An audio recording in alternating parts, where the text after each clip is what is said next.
Stay thy hand, fair prince. You said I'm fair. Oh, hey, gotta do that. Hey, this girl maybe didn't have a kiss for years, so might as well give her a break. Holy cow!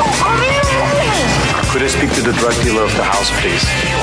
In this world, the bad guys can win. To be or not to be? Not to be. I want to get me a gift.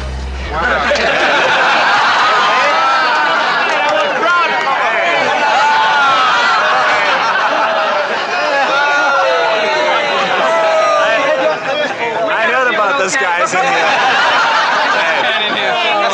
Yeah, we got a few. Come over here and I'll give you a kiss. Hey everyone, welcome back to another episode of Sleazoids, the podcast where we go down the rabbit hole of 20th century genre fare from the most influential canon classics to the trashiest exploitation films we can get our hands on, and invite you to tag along in helping us create a canon of sleaze. Each week is a double feature grindhouse style where we discuss two films loosely related by subject, genre, actor, filmmaker, or franchise, and at the end of each episode, along with our honorary Sleazoids, which you become by subscribing on Patreon. Do it. Damn, he's on time. Do We've it. been on time for a few weeks now. Nailing Killing it, dude. I'm absolutely we decide killing it over the here. official ratings and rankings for every film that we cover. Patreon subscribers also get an on-air shout-out and 2 bonus episodes every single month, which we've been doing for a year, over a year now. We got 25 or 26 episodes back there waiting for you guys. So if you haven't made the jump to Patreon, there's a lot of episodes waiting for Hours you. and hours of content. We do have 3 patrons who got added this week, getting all those bonus episodes, and that was Perry Rulland. Perry has been a long-time listener, so cool. I was glad to see him make the transition. I Thank think you, he Perry. finally caught up. We have Dalton Cheatham. Welcome, Donald. And then a hack fraud. That's his name, apparently. So welcome to you as well, sir. Yes, we appreciate you hack fraud. But thanks so much for joining and getting all those bonus episodes. What's the other plug? Oh yeah, Spotify, iTunes, whatever. All the stuff you listen to. Yeah, whatever podcast listener of choice you're on, we're on all of them at this point. If we aren't, yell at us. And we'll try to get it on if you've there. been liking the show, if you've been digging the show, you've been listening for a while, go over to iTunes especially and go give us a good old rating and review over there. Helps us find new listeners, and we appreciate please. that as well. But damn, there, out of the way. Those are the plugs. Got 'em. Got 'em. Nailed them, dude. What was it 2 weeks ago? What were we doing 2 weeks ago? That would have been the last time you guys, free listeners, would have heard from us. And I believe that we were talking with Donald Bornstein, and he brought with him video game zombie movies. We broke the rules a little bit and went into a little bit of the 2000s territory, the 21st century, and we Off-brand talked episode. Resident Evil 2002, directed by Paul W.S. Anderson, Which was fun. Which I ended up liking it a lot more than all I three of us previously ended did. up. I mean, maybe also out of comparison, we had to really appreciate the craft of Paul W.S. Yeah, we were like, Anderson. oh, so this is good filmmaking. Because then in we also talked comparison. about, obviously, the notoriously known House of the Dead 2003. Yui Bull. Yeah, my first Our Yui boy. Bull film. And news. He's a big fan of the show. Yeah, Yui Bull tweeted at me and said, "Go fuck my mother" or something along those lines. Dickhead. Because of the episode that happened last week. Everything that I wanted from that episode happened. Yeah. So I'm very stoked. Yeah, Iwi Bull tweeted at us and yelled at us and then blocked me. Yeah. So what more could you ask for? So Review sort of like successful. how they advertised Gotti, that John Travolta mobster movie. They were like, what don't the critics want you to see? Find out for yourself. So Yeah. what doesn't Iwi Bull want you to see? Go listen to that episode. Absolutely. But 1 week ago, patrons, you guys would have heard from us, and we would have been talking George A. Romero. Oh yeah, that was a great episode. That was fun. We did a quality jump between the Yeah. episodes, and we followed up our some better zombie flicks this time around. We followed up our Night of the Living Dead and the Crazies episode with the episode I've been wanting to get to for a long time, which was Dawn of the Dead and Day of the Dead. Mm-hmm. Mostly because Day of the Dead was one of the biggest horror movie blind spots on my list. I've seen a lot of movies. Yeah, me and, too. Neither Jamie or I had seen it before, and we were pretty flabbergasted. We both by vibed it, I think. Yep. Right? Yeah. Oh yeah. Day of the Dead was incredible. Again, if you want that episode, patreon.com/Sleazoids podcast. That was last week's episode for patrons. But this week, we have brought another special guest on who's brought his own films with him. We have Chris Cabin from the We Hate Movies podcast. A lot of you guys, I hope, are over there listening to that show. So, Chris, how are you doing? I'm doing great, man. Thanks for having me. Thanks for coming on. Now, Chris, as the show goes, we have the guests bring 2 films with them. So, what 2 films have you brought with you this week, and why have you paired them together? I brought 1977's Pumping Iron, starring a young ingenue, Arnold Schwarzenegger, and is the 1993's Last Action Hero, again, I guess an ingenue still, and that's directed by John McTiernan. I brought these 2 here because I have, as you know, I have many disagreements, if you've heard the show. This is a big one. I think these are his 2 best villain movies. Oh, interesting. This will be an interesting little take then. I had never seen Pumping Iron. Pumping Iron I see, but I will absolutely agree with you on Pumping Iron. Yeah, me too. But I also think I know what you're angling towards with Last Action Hero too. I don't, so which curious. makes me intrigued. Yeah, but go ahead. So the 2 ideas to me. I mean, with with both of them, the Terminator is usually the one everybody goes to. Yeah. As far as a villain and as his best performance, even, which is crazy. But I actually think it's these 2. I think these 2 tell you a lot about who he is and who he wants to be. And it reveals quite a lot about what he sees as his reason for doing this stuff. And if you know anything about the history of the man, it's also interesting to see. I mean, I don't want to talk total about Pumping Iron until we get into the segment. Sure. The reason it struck me so much was because he does seem so unguarded and raw and not being coached too much, and yet he's still in performative mode. Yeah. And that is super interesting to me. The world of bodybuilding will definitely get you there. I mean, it's how to sculpt your own body as a performance, right? Yeah. And I mean, when we get more into that, he even talks about it as well. So. Yeah. And with Last Action Hero, the reason, I love this movie. I love the oddities in big action star careers. Like this, I also have a deep, completely unjustifiable love for Hudson Hawk. I don't think I've ever seen Hudson Hawk. Who's that one starring? That is a weird Bruce Willis movie that you really have to see to believe. Excellent. Future Oscar winner Richard E. Grant is the villain. Oh, wow. It's really something you got to see. He's forced to steal Da Vinci works of art for a world domination plot. What? Beautiful. Okay, I'm sold. I am sold. With spry sidekick Danny Aiello. All right. Very cool. I think these 2 movies show a side of him that almost any other movie he's made does not show. Interesting. Well, I think that I would agree with you, and I think that we will get into that. Because now I'm just excited as to we talk jump about into these the segments. things. Yeah, I feel like we already want to jump into it, so maybe we will. We'll go straight into Pumping Iron here. Let's do it.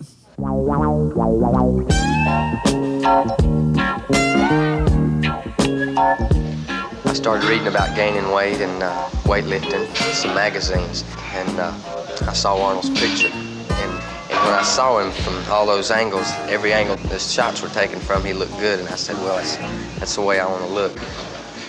My father's real tall and I'm short, so I want to be, at least if I can't get as tall as he is, I want to be as wide as he was. All right, we are talking Pumping Iron, the 1977 documentary / docudrama about the kind of at the time maybe a more bizarre subculture of professional bodybuilding and the behind the scenes. It feels fascinating to go back and watch this now because bodybuilding is such a public.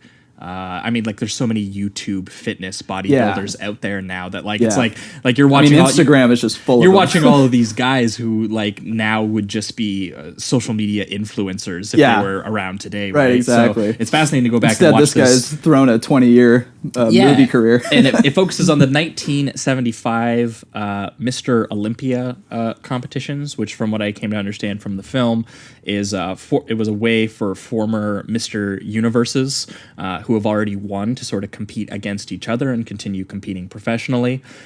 So you get some of the best and people who have been longtime winners competing against each other.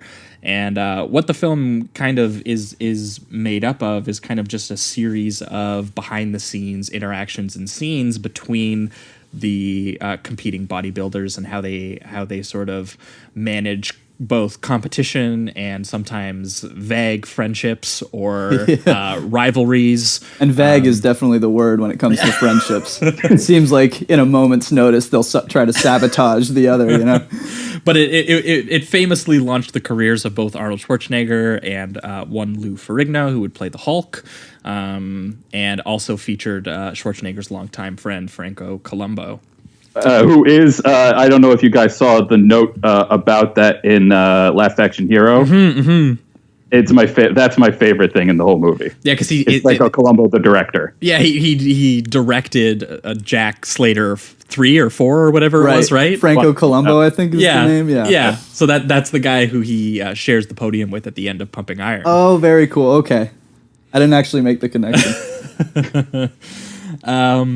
But I had an absolute blast watching this movie because my own relationship with bodybuilding is that there was not to say that I'm a bodybuilder or I've ever. I was had gonna say my relationship is I didn't have one previously. No, I actually had someone I knew in high school who was about 1 or 2 years my senior, who is now a professional bodybuilder. Oh, dope! And has competed in Mr. Universe and things like this. Oh, cool. So, watching him go from like a Justin Bieber looking motherfucker to someone who looks like Arnold Schwarzenegger was pretty baffling experience, and it made me kind of fascinated by what psychologically makes someone want to make that transition. So it was kind of weird. And I mean, this guy makes YouTube videos now, and he's huge. He has like hundreds of thousands of views on every video.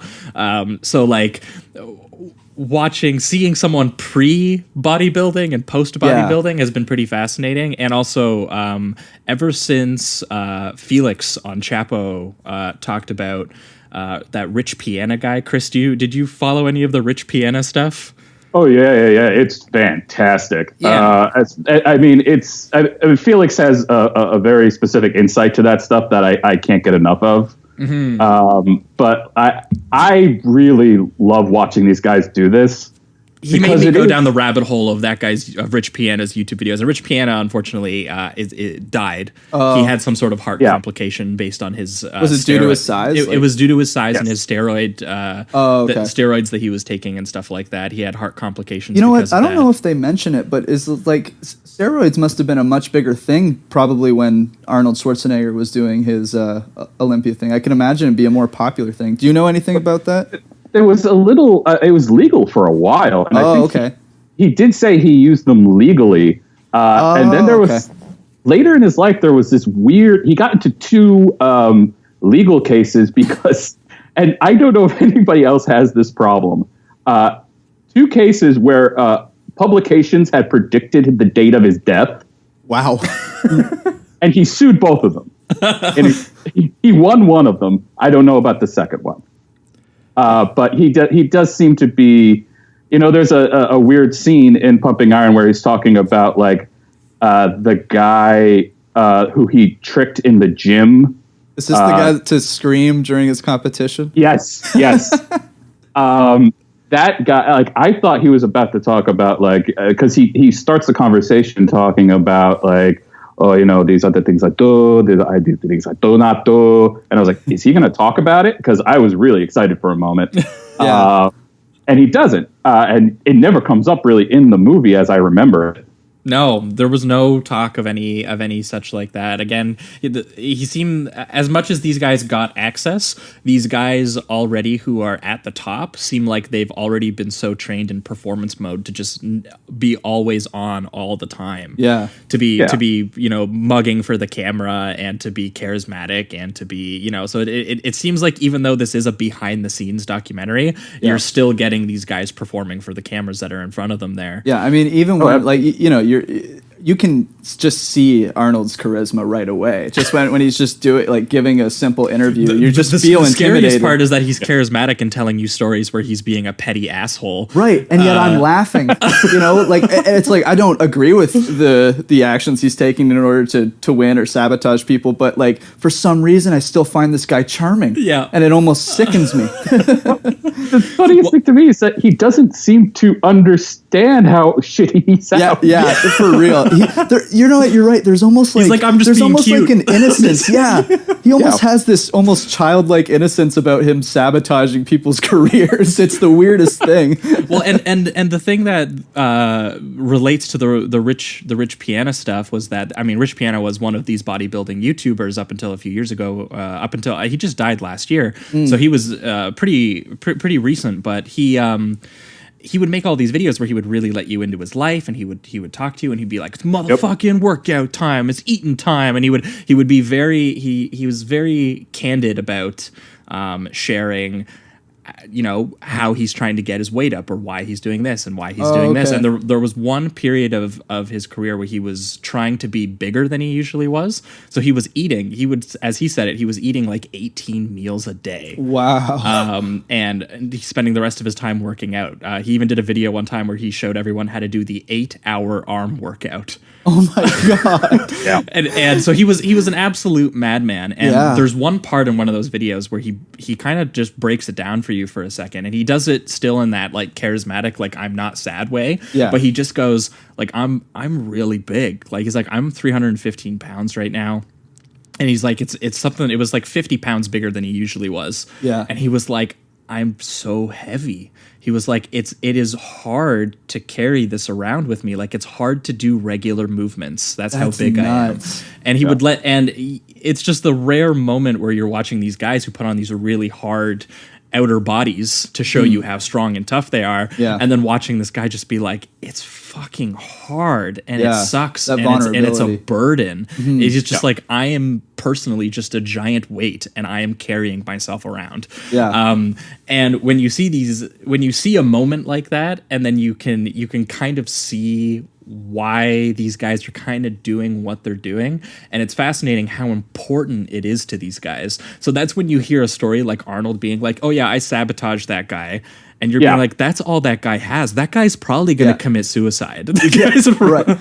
Like it's horrifying. People, And Arnold's sitting there like laughing, telling you about how he and it is a funny prank that he played. Yeah, it is. It's just like you know, sort of what comes along with you that. kind of get to see the vulnerability of kind of these more underdog stories, and I find it fascinating that as a documentary, this almost for a brief moment, especially with the Lou Ferrigno kind of like a subplot, I guess. Yeah. They kind of develop Lou Ferrigno as kind of like the new young gun, the guy who, and Arnold as like the jerk jock who the underdog is going to overcome. Right. And this is a movie where the jerk jock doesn't happen. wins and gets a successful movie career for out the of next winning. 20 years. Yeah. Most powerful people in the world. Yeah, not only that, like Bill Burr had a great stand-up thing where he's like, anyone else think that they could get world famous for doing weights, have a movie career, marry into royalty, and then become governor of California all in one lifetime? It's just like, how many lifetimes would you need to accomplish what this man's done? And then there you go, right? Do you know anything about his parenting at all? His parentage? No. I mean, his father was a Nazi police chief. I didn't know that. Is that maybe why he wasn't super sad when he died? Yes, that was the whole point. I was like, wait, is he going to talk again? Like every other phone, I was like, that would have been. That would have been really important to know, I think, because it comes off as like he's super cold and just competitive. He does mention him in the movie briefly, but he doesn't mention that part. Yeah, of it. You're blowing my mind right now. And then he also talks about. I mean, this is all from. There was a good profile of him on The Guardian, I think it was, or it might have been The Independent. But his unauthorized biographer also apparently had evidence that the father liked his older brother way more and did not shy away, was a total alcoholic too, but also did not shy away from telling Arnold that he liked his older brother better. Holy shit. So this makes complete sense to me when you watch this movie. Everything has just come together now. I appreciate that the little information here. Cause Arnold was gifted a complex that like he really had no choice to become like Mr. Universe or whatever. Like, wow, that's incredible. Yeah, he had to break out. And I mean, about the steroid stuff, like it was still the Wild West. Yeah. I think of it like the early days of movie, like the 70s and 80s movie making, like the time when you could actually probably write off the amount of cocaine that was on a set. Like you probably didn't have to really talk in hushed tones about steroids at that point. Yeah. I think it was probably just happening at that point. If I might have my timeline off here, but it seemed to me like it was around where that attention started building. Mm-hmm. Mm-hmm. Another point with we were talking about the vulnerability of some of these guys, and I noticed the movie starts off with almost showing Arnold in a place of being coached rather than coaching himself, because a lot of the movie is him showing guys how to do poses or how to open up a little more to show more of the muscle. Yeah. Whereas the very first scene is him actually working with a ballet dancer, and it just looks so crazy out of place, like this 6'5", 250-pound giant man just being instructed by this like 90-pound ballerina, and I thought that was kind of an interesting way to jump into the film. Just kind of show.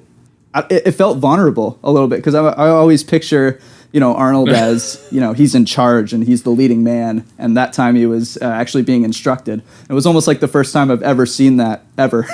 Yeah, it's also interesting to see him then later. It's funny that he takes the advice that the ballet teacher gives him, and he then kind of passes it off as his own later. Oh yeah. He's like, no, you have to look up. You have to look up, you see. Confident. Yeah, you're right.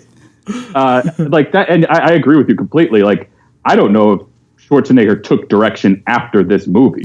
Right.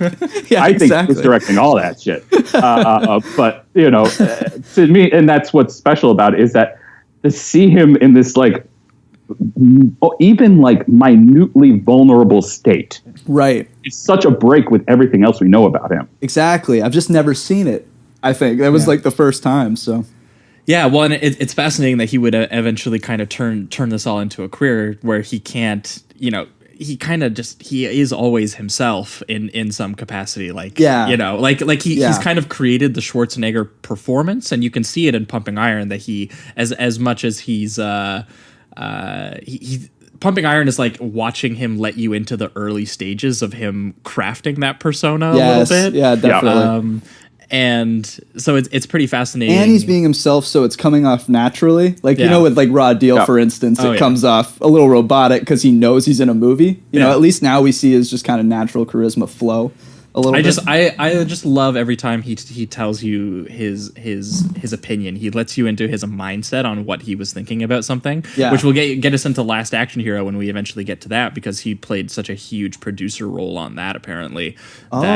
He was involved in like almost every stage of that, including like the promotion and like everything. I didn't know that. So it's just like it's interesting, especially. It's gotta be a shame for him to feel like it's the movie that ruined his movie career. Then for him to put so much into it. Well, I don't even know that he blames himself. I think it's just a case of he thinks that movie got away from him, or they blame lots of things. They blame Jurassic Park opening the week before it, and he definitely doesn't blame himself. No, I'm certain of that. He's like, I am not the problem in any given situation. I am not the problem. But I absolutely love the scenes where he's sitting there with the cameraman just telling you anecdotes, just telling you stories about things that he's done, and he's got like this giant smug smirk on his face, and the whole time. He's like trying to let you in as like a friend, like he's telling you a story, and he just has amazing ways of trying to, because you can, again, it's with all Arnold performances, you can see his brain working. Yep. it works just a little slow, but it's there and you can see it going. And in this one, when he is trying to like express himself and how he feels about something, I mean, legendary. I knew about this before I even watched the movie. The one where he's talking about how bodybuilding is as satisfying to him as coming. And he's just like, I am coming at the gym. I am coming at home. I am coming backstage. It's fantastic. I am posing in front of 5,000 people. I am always coming. I mean, he's living his best life as far as I'm concerned there, man. Good Lord. I mean, like, filth always seems to be forced onto him in his later role. Like, even in the 80s role, it doesn't seem like his choice to be into sex and violence. But, like, in this one, you so clearly see he loves that shit. Oh, yeah. And it's like, I just, even the prison scene, which was surreal to watch, period. Yeah. When he's, like, saying, who wants a kiss? You want a kiss? You want a kiss? And, like, making the shower joke, I was like, okay, buddy. Yeah, and then not even that, but the woman that he kisses on the cheek, he says something along the lines of, like, someone says something in the crowd off camera, and then he goes, "Oh well, I don't know when the next time she'll get to kiss. I'm doing her a favor." Yeah, like he has the most confidence I've ever seen in a man. It's unbelievable to the point of conceited. But like, and then another guy calls out that he wants a kiss. And then they make fun of him. Yeah, and that another bizarre thing was like, now I get it. He's a very impressive specimen when it comes to bodybuilding and things like that, but it gave me kind of this like cringy, awkward feeling when he started to like pose and they were all just like clapping for him in the prison. It just felt odd to me. I don't know what it was exactly, but it just felt weird. I loved the one shot where the filmmakers here, George Butler and Robert Fior, who shot a lot of this footage, they hone in on the one guy who is just absolutely flabbergasted by Arnold's physique. He's just like, he's got a beautiful body, man. He's like, I've never seen a man with like 23-inch arms or whatever. He's like losing his mind. Yeah, he's like just falling in love. And there is a really strange allure to kind of like watching these guys do what they do. Mm-hmm. I mean, at a certain point, it gets like it kind of just looks strange. Yeah, you know, like it doesn't quite look. I don't know. I mean, obviously not natural, but like, I don't know. I always get a weird vibe when I look at people that are just so just like, a little that too, look like He-Man. Like, you know what? Yeah. I could understand wanting to look fit and look good. Of course, yeah. But like at a certain point, it's just like it's a little too far, you know? You look like an action figure. He looks alien. They all look like they're about to fight a Looney Tunes character. Yeah, right, exactly. Which is perfect for Last Action Hero. Again, Arnold's casting absolutely makes sense when they would eventually put him in stuff. Like we just talked about the Conan movies, and like we talked about how his physique is a huge part of why Conan the Barbarian works, because he and the straight fact up that he looks doesn't like have to say many lines, you know, coherently. He walks off of like a Conan the Barbarian painting. Yeah. And he looks right. He looks like a drawing that someone... Exactly. Another thing going into his mindset that you were speaking on earlier was when he's being interviewed by somebody and he's talking about how he views like sculpting the body as just a completely different set of difficulty compared to somebody sculpting a statue, where he's just like, you know, you see a statue, you just see a part you don't like, and you can chip it off. Well, I have to work for 2 weeks to get my, you know, that kind of thing. Bulging a little bigger. Right, exactly. And I found that pretty just interesting to get into his mindset on how he views like what is difficulty. I think he only views difficulty as like a physical thing. You know what I mean? I don't think he thinks about the emotional stress of anything really. He just thinks if it's physically difficult, then that is work. You know what I mean? And anything else is kind of below that. Absolutely. And like art is always weak to him. Yeah. Like throughout his career, art is weak. And so to see like stuff like that is so endemic of what he believes throughout his career. Mm-hmm. And I mean, it's great that he grew out of all these tendencies. Yeah, definitely. He definitely still doesn't hold any of these beliefs to this day, of course. Yeah. There weren't any major events and scandals that prove that he has not changed whatsoever. Oh, man. Oh, man. Well, I mean... I mean, and you can see it all right here too. Is like some of the best stuff about it. Like he is the number one shit talker. Oh yeah, like because the rest, like Lou Ferrigno, just kind of he's like taking it most of the time. He's just kind of like, I'm the new guy, and he just sits there and takes all of Arnold's abuse. I wanted the dramatic underdog biopic about Lou Ferrigno. Like I wanted them to genuinely fight gives physically. a sad performance. Him and did they clarify? Is it Lou Ferrigno's dad who's coaching him, or is it just a coach? Yes. It's his dad, yeah. Like that relationship that they through just fly on the wall documentary footage managed to actually get a dramatic arc out of that, which is like, it's really heartbreaking. The Lou Ferrigno story where he's trying really hard to compete with Arnold, and Arnold is just a superstar before the movie even starts. Yeah, and like he was pretty much set up to lose in a sense. I mean, he's definitely the underdog. This is one hell of an underdog story. Yeah, and then obviously again he's just completely destroyed. Yeah. I mean, Ferrigno's father to me is kind of the interesting core of it, because Ferrigno doesn't really understand completely what Schwarzenegger is doing this whole time, and the audience only knows because we get cutaways of him talking to that Waller asshole, the guy who wins over Mike, the American teacher. Right. Oh, right. Yeah. And like, but Ferrigno's father knows everything he's doing. Like you can see it on his face. He knows, like when he's like joking with him and all that stuff, that he's clearly trying to get in his head. Yep. And Ferrigno, the main Ferrigno, Lou doesn't.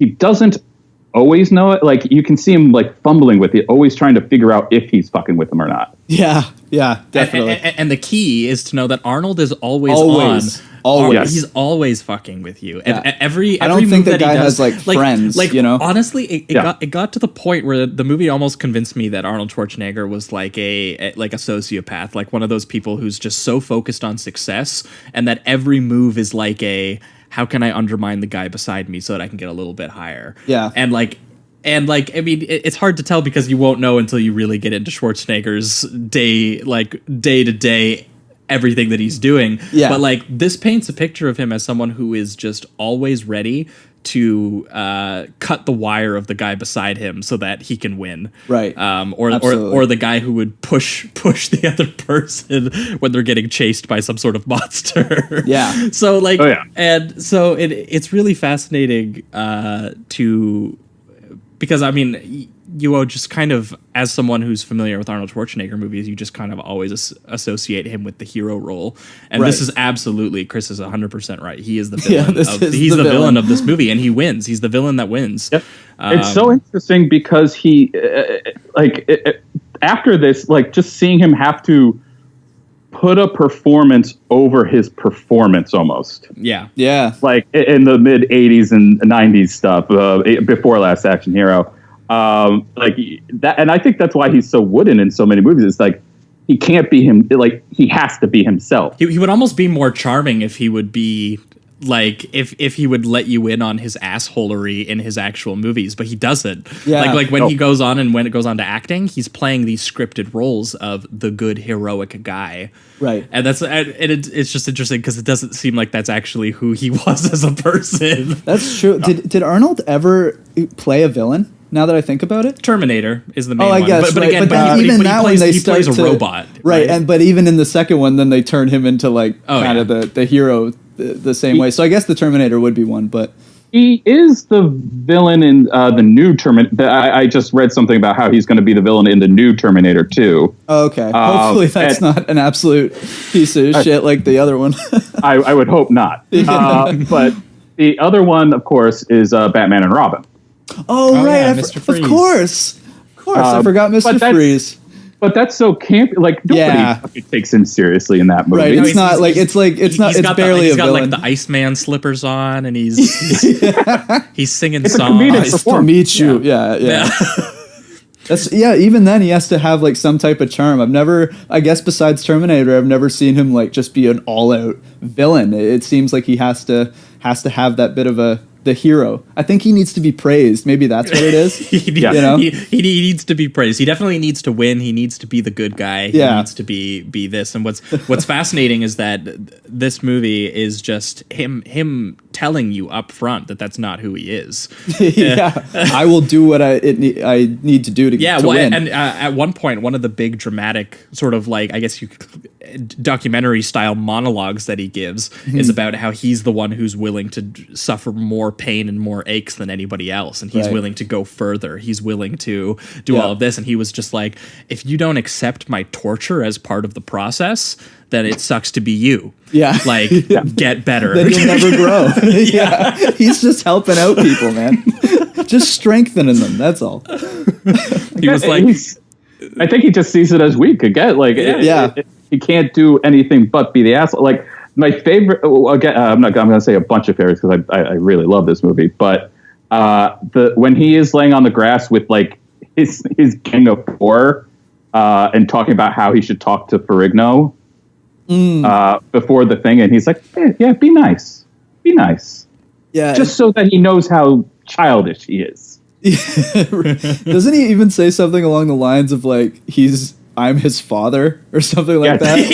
Like, I am the father. He is the baby or something like that. No, because he's talking about how don't these guys know? Like, I think it's like the third or fourth time that he's told this story about how he fucking engages in psychological warfare against his competitors. Yeah, and I think the question that they ask is like, don't these people, like, you'd think that they would know, right? Like, they would not stop. After a while, they would stop trusting gain a reputation or something, Yeah, and then he goes, no. He's like, all I do is I put on the little smirk. I give them the little advice, and I am the daddy again. Like, I'm the papa. I hate that I love him. Like, it's like, he's such a dick, but oh man, he just makes me laugh. Holy shit. I mean, he does that with Columbo too, who like is clearly looks like his friend at least. Like, Ferrigno is always set up as kind of his rival, but they at least try to make Franco look like his buddy. But then, like, he's like, somebody asked him like, "Oh, how about Franco? You know, isn't he your friend?" He's like, "Oh, he's a nice boy. He's a baby, and I will crush him like a baby. And I just have to remember him like that." Oh man. Oh, what a man! Just what a man! One of the absolute best scenes in the whole movie, though, is right before the competition when they're all doing their last minute workouts to like get their muscles bulging, get the sweat going, get everything going so that they look good, and they're all forced to be in the same room as each other, like working out side by side, and just watching like Arnold work the room is amazing. Oh man. Because you can see this big smile on his face as he looks over at Ferrigno, and he's like, you know, giving him this look that says, "Oh, you're fucking tiny." And Ferrigno's trying to like work out, and Ferrigno can't figure out if he's like trying to psych him out or something, and he is. But it's just the idea of him possibly psyching you out is enough. Yeah. And he like knows it. He's just a ghost. Yeah, and it's a mind ghost. Some of the guys are like being like, I'm watching you. All right, you know, and there's another one where two of them are working out really, really closely, and Arnold's head is near the guy's weight, and he's just like, "We don't want no accidents in here." And you're just like, that's ominous, dude. I'm pretty sure he's killed at least one person. Yeah, or at least like set it up in Final Destination style or something. Yeah.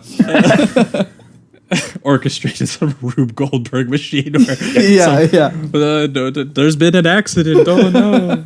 Oh no! It's a new kind of deadlift. Don't worry about it. I'm just giving you advice, dude. Just giving you advice. And then once it all wraps up too, I found this really interesting. It's like, now competition is over, right? Now now you assume you're gonna get to see Arnold with maybe a little bit of his guard down, or just at least being more friendly, or at also least what more an personable. asshole, by the way, to win the whole thing and then retire. Oh yeah.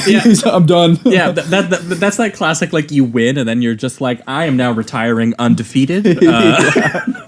I feel like you don't see it in the shot, but I feel like when he's making that speech at the end, he's like locking eyes with Lou Ferrigno the whole time. Yeah, he's like, just "You'll never beat me." Yeah. Know that this was your shot. Yeah, and it's over. Exactly. But I don't think, and Schwarzenegger originally was the original guy who was supposed to play the Hulk, and Ferrigno got it. And like that's not even like I guess that you could kind of count that as a win, but not really. As compared to what Schwarzenegger's done. Like, yeah. Bruno has to take such little like happiness back to himself. It's really sad. Yeah. And then like when he breaks down, it's after after everything's over and Arnold wins.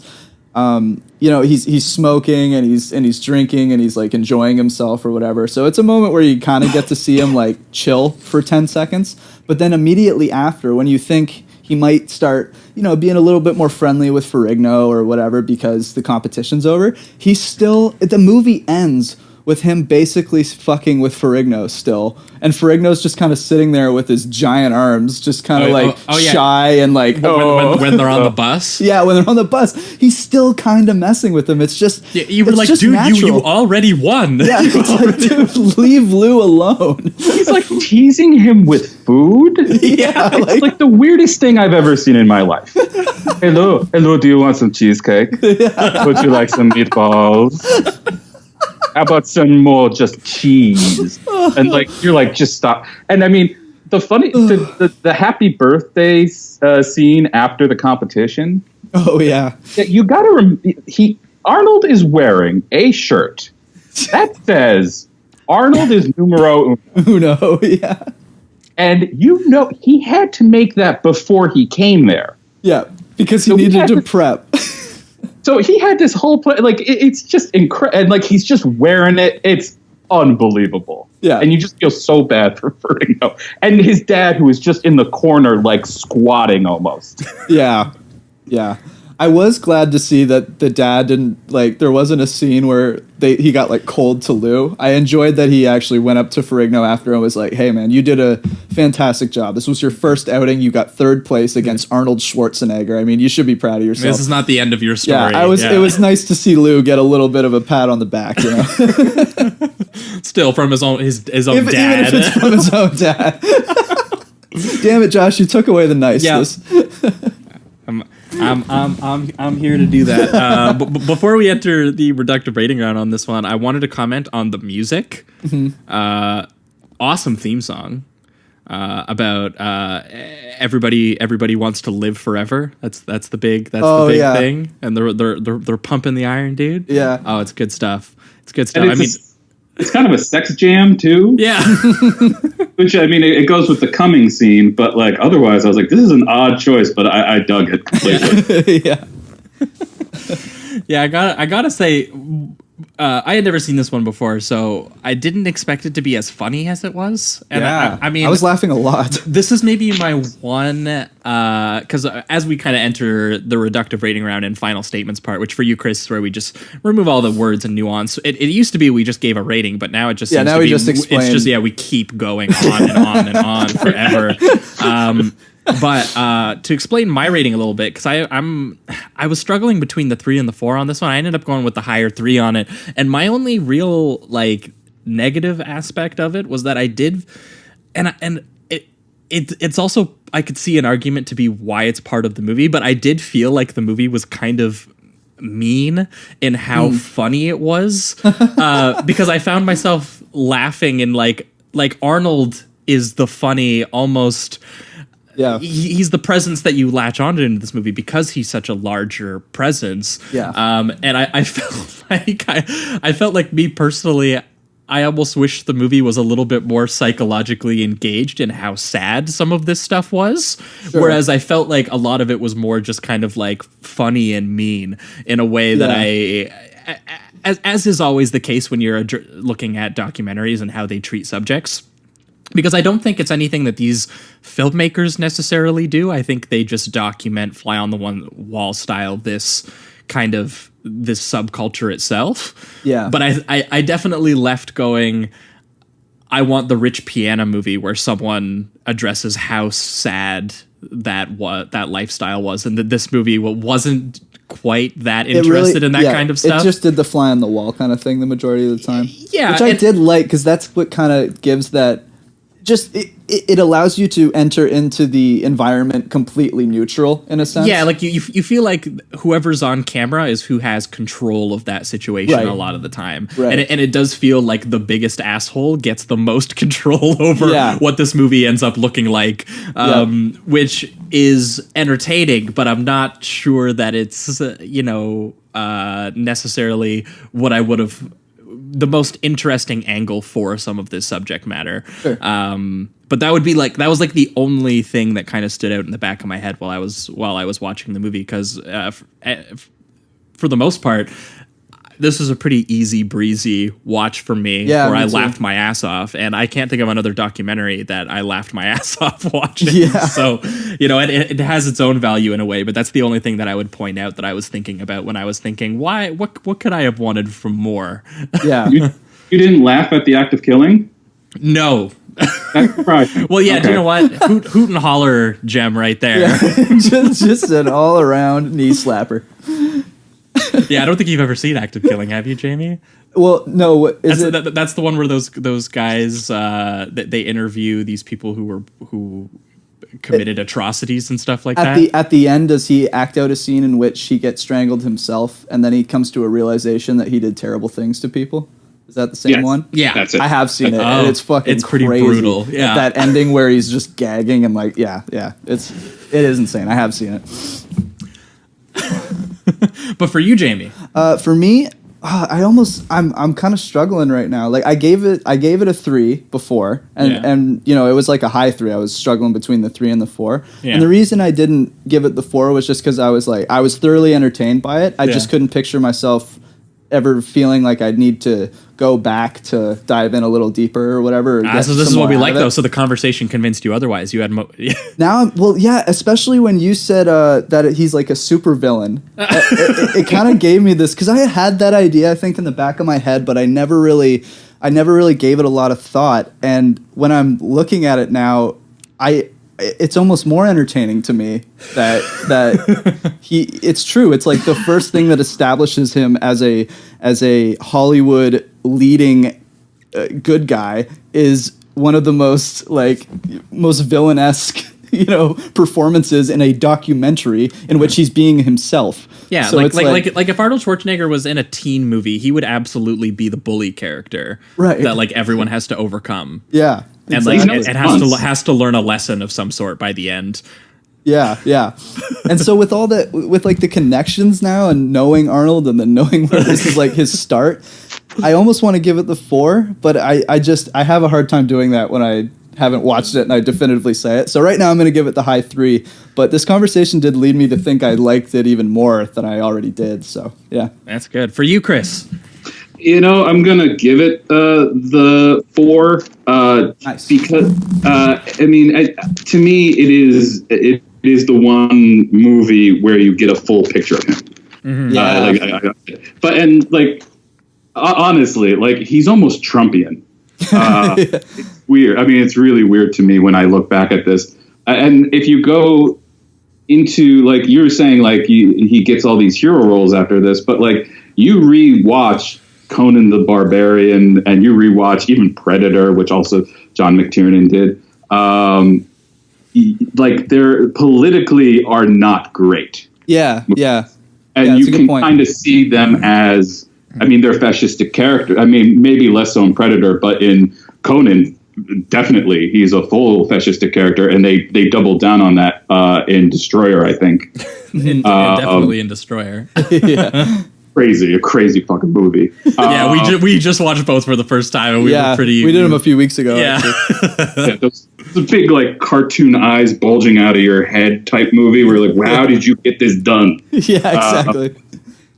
But yeah, I think you need to see this to understand him. Even with him as the politician, him as the public figure, him as the guy who fucked his maid, like that. That whole thing feeds. You can see it so clearly in this movie, and it's honestly breathtaking. Yeah, it's incredibly fascinating. It points the trajectory quite clearly. Yeah, you're like, oh, okay, this is that guy.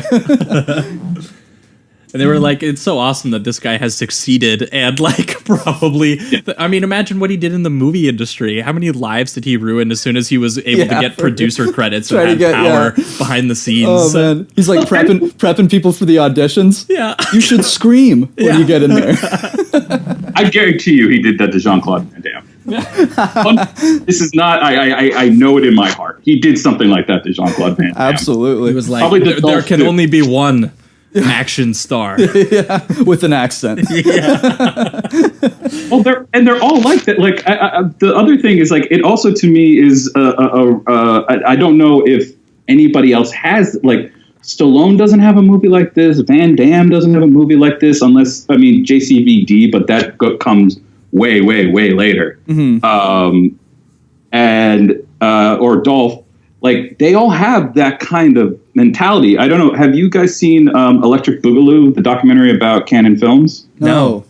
There is a great, or first of all, it's a great movie, but there's a good anecdote in it where Sylvester Stallone, I think it was Stallone, not Schwarzenegger, who comes onto the set of Masters of the Universe and looks at Dolph Lundgren and, like, talks to the director. And he's like, you're going to let this guy talk like that in your movie? And you're just like, oh my God, what? The guy's about to perform. Are you fucking nuts? And you just see, like, that's how they think. And, like, the way that they are all notoriously, like, they cannot be directed. They are the directors. Like, that, it all feeds in. It makes so much sense when you see this. It really, to me, it really latches onto your brain. Yeah, it does all like piece it together. I have a feeling that every Arnold watch from now on is going to be painted by the fact that I kind of know who Arnold is now.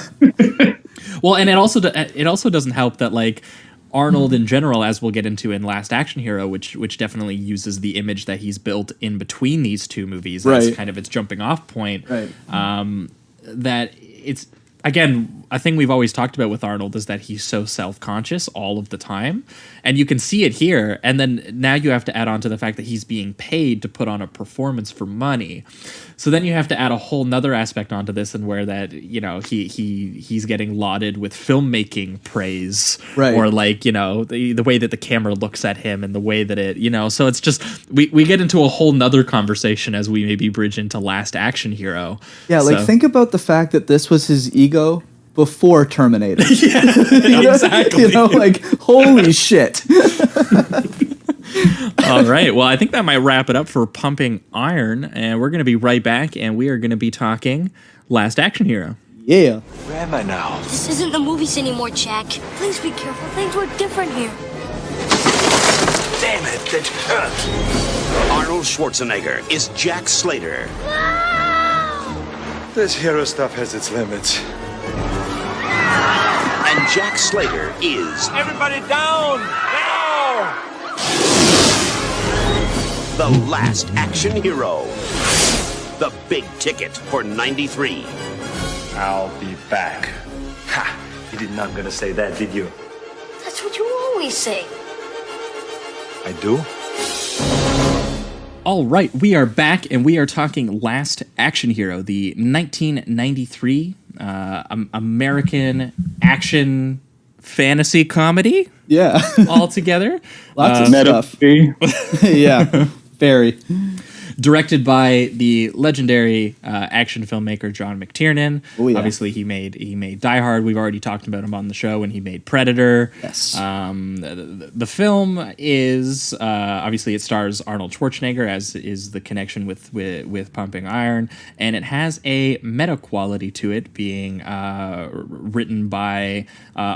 written by two just film nerds, Zach Penn and Adam Leff, who wanted to make a parody, a satire of sort of action movie excess, and then eventually transformed in the screenplay department by one Shane Black. I was gonna say, our boy. Yeah, so he rewrote their screenplay, and he rewrote it so much that they gave him screenplay credit on it instead of the other guys who wrote the original draft. Oh, that's awesome. I think he's even first on the credits, at least in Letterboxd. As far as I know, the guys who wrote the original screenplay are a little pissed about it because they initially intended it to be kind of a parody of Shane Black movies at the time.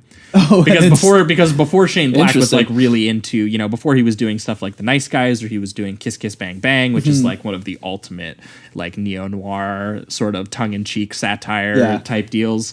He got started writing things like Monster Squad and Lethal Weapon and Last Boy Scout, which had a comedic attitude to them, but absolutely traveled in the kind of tropes that this movie seeks to take aim at. Definitely. So for them, seeing the guy that they were making fun of rewrite their screenplay, that's when you really think about that nightmare scenario. Yeah, there's some layers to that devastation scenario. But they got really lucky because Shane Black, as much as there are bigger hacks to take a look at your screenplay and reinvigorate it. Absolutely. Shane Black has a sense of humor, so he is at least able to still poke fun at himself. And John McTiernan is able to convincingly create the visual understanding you already have for these kinds of films. Yeah, and I mean, McTiernan knows what he's doing when it comes to action flicks, so he knows the tropes. Yeah, so and also, I mean, it feels like this was Black's turn towards what he was doing in Kiss Kiss Bang Bang, Nice Guys, and I would even say Iron Man 3. Absolutely. Yeah. Whereas, like, because it was this, and then I think he did The Long Kiss Goodnight, and then after that, it's done until Kiss Kiss Bang Bang. Yes. And I think he had written The Long Kiss Goodnight before Last Action Hero, if I remember correctly. But like this to me shows so much of where he was going with that stuff, of like being able to talk about what male fantasies are built on, and what is like the reality of the situation, but not going so far as to really demonize it. No, well, because that's the most impressive thing I think about Last Action Hero is that it's both a send-up of a lot of this stuff, but it's also so convincingly rendered that you still buy into it while you're watching it. Yeah, absolutely. So, and it kind of directly interrogates the idea of why do we buy into this stuff, and it reminds me of that Deadwood quote, it's a lie agreed upon. It's a similar thing here where like there's a sense of disbelief that we all go in and we all accept. Yep. And your brain, this movie kind of directly wrestles with its main character, the sort of young child character who's a big avid movie fan, who is a little bit grating, mostly in that way that just like a child actor who's way too smart kind of can be sometimes.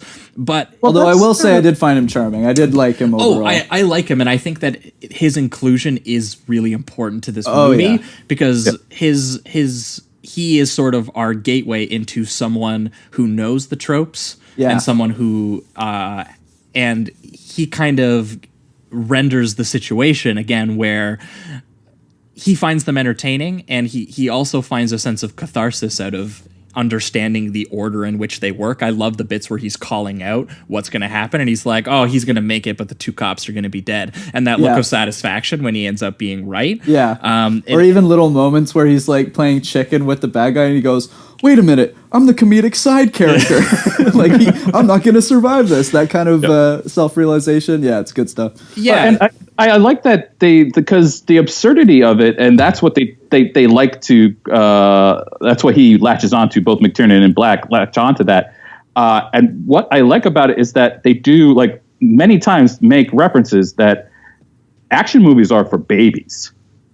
like the like him watching the cartoon right after you see the amazing Arnold Schwarzenegger Hamlet. Oh my God, that's one of the best parts. I was dying. And like after it, he's like, it literally, hey, Claudius, you killed my dad. That's the part where he picks him up and he throws him through the stained glass window. You killed my father. Big mistake. To be or not to be? Not to be. The castle just explodes. I would rotten in the state of Denmark. What I would not give to see that full feature film. Oh yeah. Oh my God. That would be amazing. But the cool thing is that they literally cut right from that into a cartoon. Oh yeah. Of an explosion.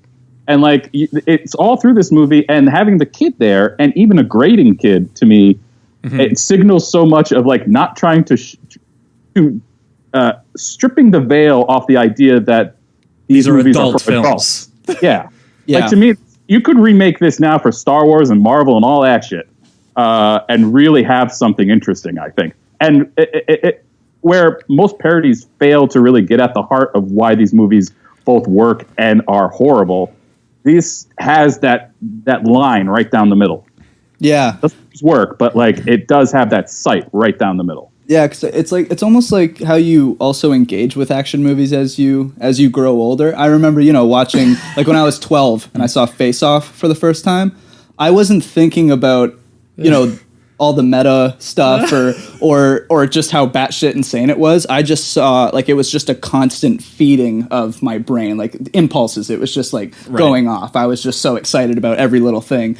And I think we tend to, as we get older, just start to be like, oh, well, that plot point doesn't make sense. That plot point doesn't make sense, and all that. And I guess that the kid is kind of that representation of just letting it go and accepting all the crazy shit that happens in an action movie. The worst part is this kid now would definitely have a YouTube channel where he points out plot points and stuff. Yeah, which sucks. Oh, yeah, he would be on YouTube saying, hey, man, one time I was in a movie with Arnold Schwarzenegger. And, like, oh, Jack's there, and like he would be so screwed up after this. He'd have to become a YouTube guy.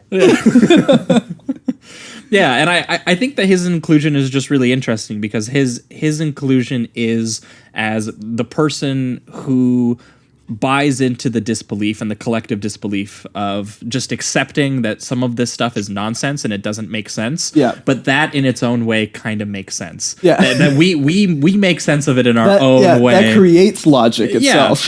Yeah. It's like, it's now the it logic makes of sense that. in my world. It's the creation of this sort of escapism fiction in a way. Right. And what's fascinating is that eventually Shane Black and company sort of paint that as itself its own kind of box or like a trap, and you end up getting into the idea of Arnold, who is playing Jack Slater, this fictional character played by Arnold Schwarzenegger, also in the film. Yeah.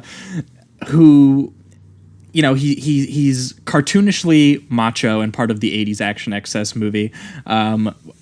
And he minds that for kind of how sad and repetitive and superficial it all is, really. Yeah, in a way that there's actual genuine melancholy in his performance. And again, every great Arnold especially performance, as it progresses. Yeah, well, and every great Arnold performance is always for me, some sort of robotic performance of some kind. Yeah. And again, when he's playing this fabricated character that someone else has invented for his own entertainment. But again, the way that this mines that for how that person would feel being in that role. And having a self-realization of being that role. Eventually this movie is just Arnold, the existential crisis machine. It's incredible. I mean, it's miraculous that this thing got made, to me. And that it works in any capacity. It is insane. And like you can tell that people were baffled by it when it came out because it got panned by most people and it was a flop, as I remember. Yeah, it was a massive critical and financial flop. What were people saying about it? Like, what was the critique mostly? Was it just like... It was about nothing. Well, that's the kind of the meta part is the point of the whole thing. Yeah, so, I think people, the main criticism was just that, like, it was like an SNL parody of action movies. Wow. Which I don't think is correct. Got it so again, wrong. at all. Because as we talk about it now, again, I think the way that this incorporates the kid who's wrestling with his own understanding of these movies, and then the real world, and that it fleshes out the two-dimensional action star as having his own emotional reality that is separate. Yeah, once he realizes how just kind of superficial his entire like, holy being fuck, is. I'm a movie. Like, and he has this great line where he brings up the fact that, it's so funny that they exploded the house or whatever, and then he lost his job and everything, and the kid's like having such a great time. He's like, this is such an entertaining movie that we're in. Yeah. And he's just like, I just lost my fucking job. Yeah. He's just like, this thing that you call entertainment is like, it's my my life, dude. Right. Like, exactly. So the The guy, one of the best scenes to me is at the end where him and the goat Robert Prosky are talking about like his kid dying, because the movie starts with him in a Jack Slater action movie where Tom Noonan's Ripper kills his son in a Jack Slater movie. And at the end, he makes a point. He's like, I had to feel all those things about my son dying. Yeah. My kid died. And like, I was kind of, my dream was that there was going to be, the kid was going to be at the premiere at the end. Oh yeah. Like the kid who played him, the son. Right. And that he would just be destroyed. Yeah, that would have been good. Yeah. But like, that's not how they go with it. And like, but you do get this sense, like, if Arnold was an actual actor, that I felt actually cared about his characters in any way, you can see where that would make sense. Mm-hmm. And they also, like, the kid mentions, has a line where he's like, these are the sequels. They have to keep throwing more shit at you. So even as he's like excited about all of this, he's telling Schwarzenegger, it's only going to get worse. It's only going to keep getting worse for you, man. Yeah. The more sequels we have, the more shit's going to happen to you. Yeah, he's just like, I just want to be a regular cop, dude. He's like, nope, we need Jack Slater 5, baby. Yeah, Jack Slater 7, Vengeance for Whitney. Yeah. So I think we should dispel that right off the bat. This is a movie that actually is about things. I was flabbergasted when I read that criticism that people were like, "That's amazing to me." This is just a parody. Amazing in a negative way. I just like how. Well, because I mean, if you're looking at this solely on a narrative level, like, yeah, sure. Like, what does the kid learn? That like magic is a thing that's real, and like Arnold Schwarzenegger eventually retreats back into the movie universe at some point because he can't handle I mean, I think he ends it like telling the chief, he's like, we need to stop shooting so many people, and he's like starts ending it that way. So his character has had because a change. He realizes now that he can start exercising control over the movie universe and things like that. Mm-hmm. I mean, he literally confronts death at the end of this. Yeah. Oh yeah. Yeah. And like, Death walks out of the seventh seal. Ian McKellen, baby. I don't know how you say something like that and be like, no, that's about nothing. That right there is about nothing. Yeah. And Death even, I think Death doesn't, they have a line where he's like, I don't deal with fiction or something like that in order to not kill him. Well, yeah, and he has, I think honestly, one of the most genuine emotional deliveries I've ever seen from Arnold Schwarzenegger, which is where him playing Jack Slater in the human world, in the real world now, having left the screen, goes to the movie premiere of Jack Slater 4, and everyone thinks he's like, oh, he's in character. It's, hey, Arnold, what's up, dude? And blah, blah, blah. He starts trying to pummel the shit out of himself, Arnold Schwarzenegger, the guy who plays him, and he says, you've caused me nothing but pain. That's so good. That is, to me, the key to the whole movie and why I think of him as a villain in this. Because it's not Jack Slater who's the villain. It's Arnold Schwarzenegger, yeah. It's Arnold. There, okay. Yeah, Arnold that's exactly what I thought. Now. Yeah. Because he, like, you got to understand, like, he wasn't without controversy before this. There were groping allegations. There were all kinds of shit. But like, you can tell this idea, and it's really almost prophetic because you see who he is now, and like, all he wants to be is the guy he's on the screen. Right. That's who he wants to be so badly, but he's not him. He's never been him. And as you saw in Pumping Iron, deep down, he definitely is not heroic. Yeah. And he wants to be, it almost seems. It's almost, but he doesn't quite want to be. He almost wants to just be perceived that way, it seems. He doesn't want to take the actions to be that person, but he wants to be perceived and praised as such. As the fictional version of him is what he wants to. He hates this. I mean, literally, it's saying, I don't like myself. Which is, and this I was just going to say something here, do you think that he could not have possibly been aware of that? Like, do you think Shane Black was writing this and he knew about these kind of these character moments? Because there's no way that Arnold Schwarzenegger would have understood that and gone, oh, I'm totally cool with this movie making me look like a total fucking asshole. I mean, Black has had a pretty big history of doing stuff like this that just completely subverts. Like, I think that's 100% true. I don't think Schwarzenegger had any idea. Yeah. And maybe when he saw the premiere of it, he saw that moment and was like, that's why I hate this movie, and that's why it's the downfall of my career, despite the fact that in a year later, True Lies comes out, for fuck's sake. Yeah.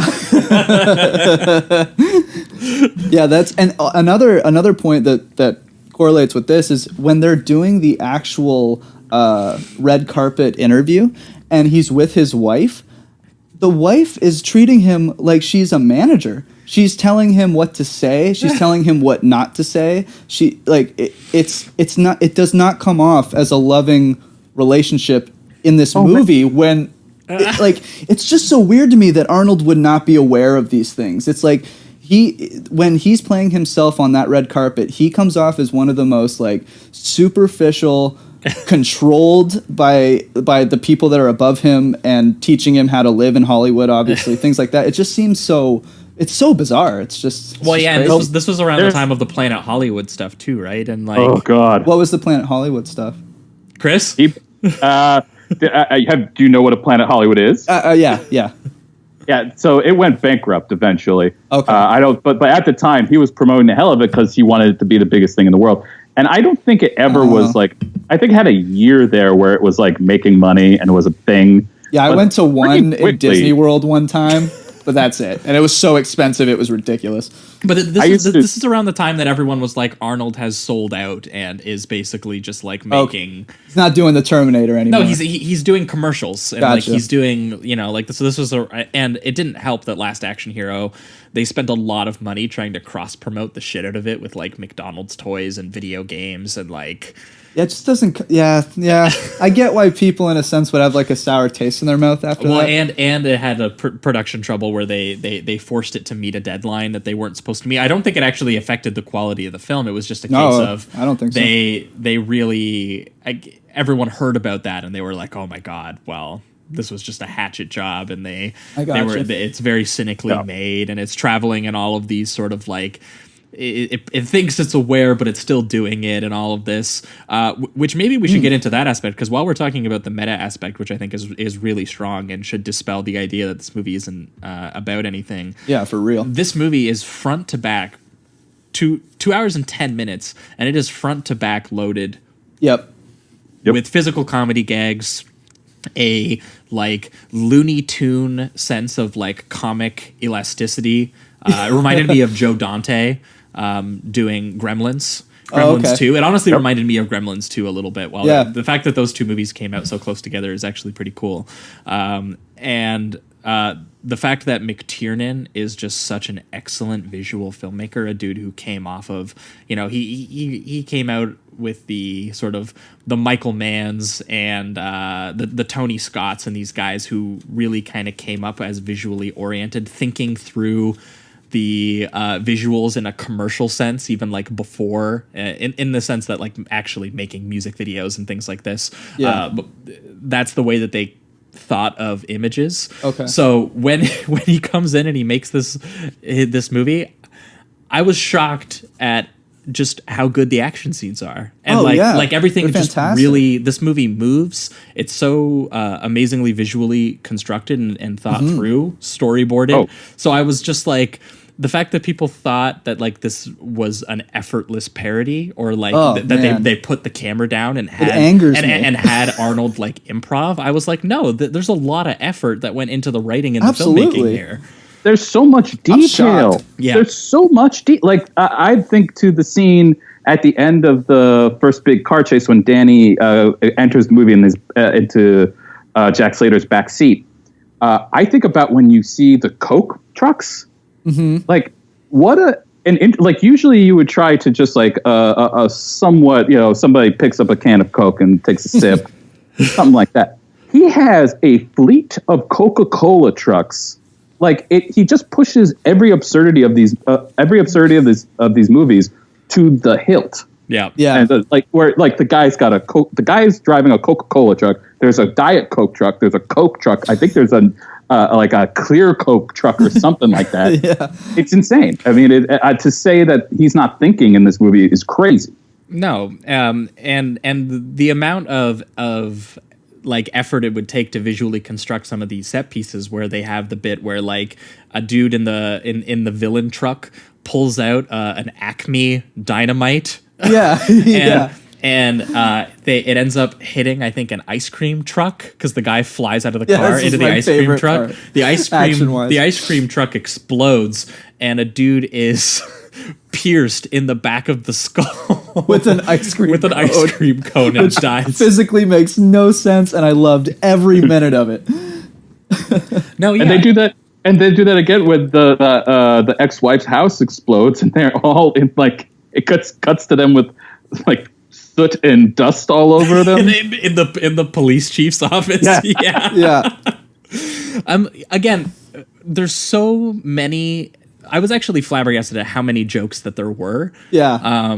Because it was literally like every few seconds I felt like there was a new visual gag or there was a new joke in the script. And they all This really is a perfect split between comedy and action. Well, and they all fit lock and step with both the movie universe that he's creating and the real world universe, and how these things have blended together in ways that you actually are trying to kind of get at the heart of, you know, the ways that we are creating fiction and entertainment, and then obviously how that entertainment might feel about it. Because even that like scene with the ice cream cone or whatever, that's almost one of the first moments that the kid is a part of. Yeah. So it's kind of just establishing that that's the universe that he's in. You know what I mean? Like I guess people just took it way too damn seriously. I don't know what to say. Yeah. No, or didn't take it seriously enough. As actually being like like real filmmaking. Because again, it takes a lot of effort to convince people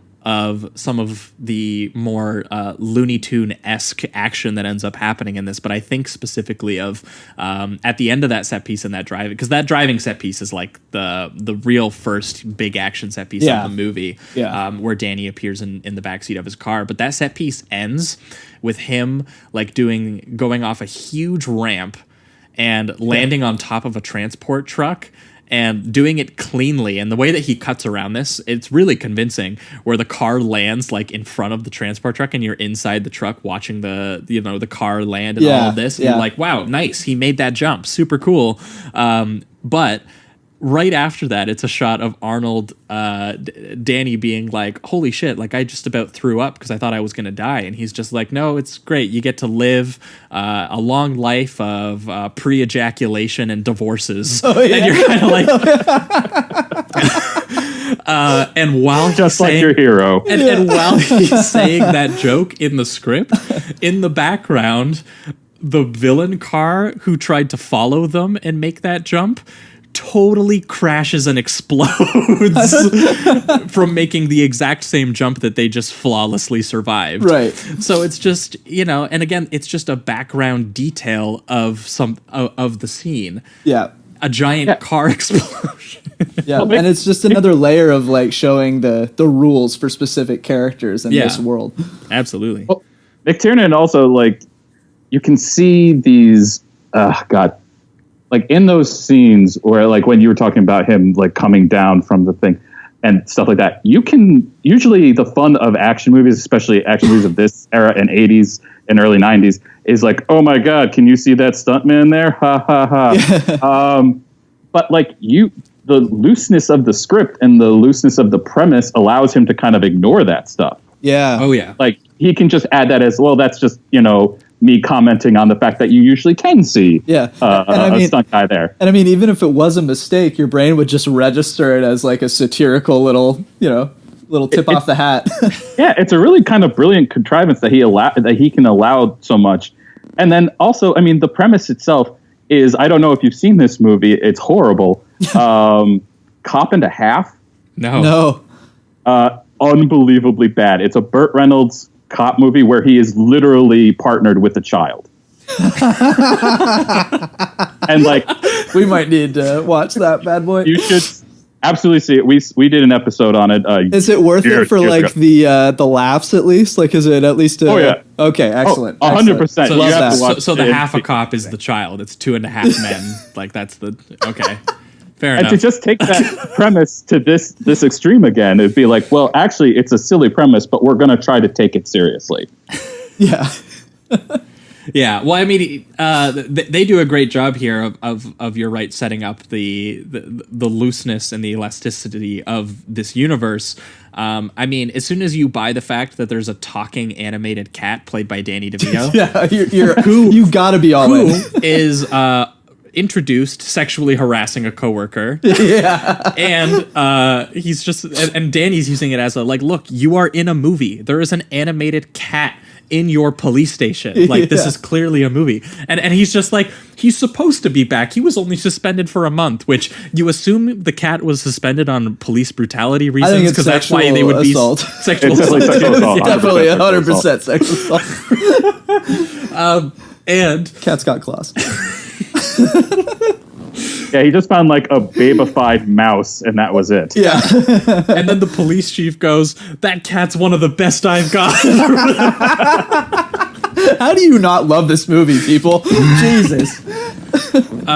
So like, as soon as they establish that as like the baseline, everything else seems pretty, like, it feels like realism after a while. Yeah, definitely. Because then we get into Charles Dance. You forget about the cartoon Charles cat. Dance, who is literally playing the Alan Rickman role of this film.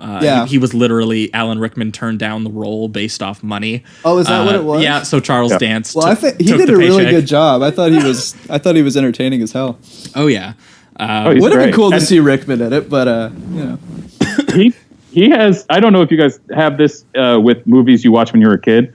I remember like the way that certain phrases are pronounced. Oh yeah. I remember him saying, Hannibal Lecter can do the catering. Like, I just in there. It will never leave. Yeah.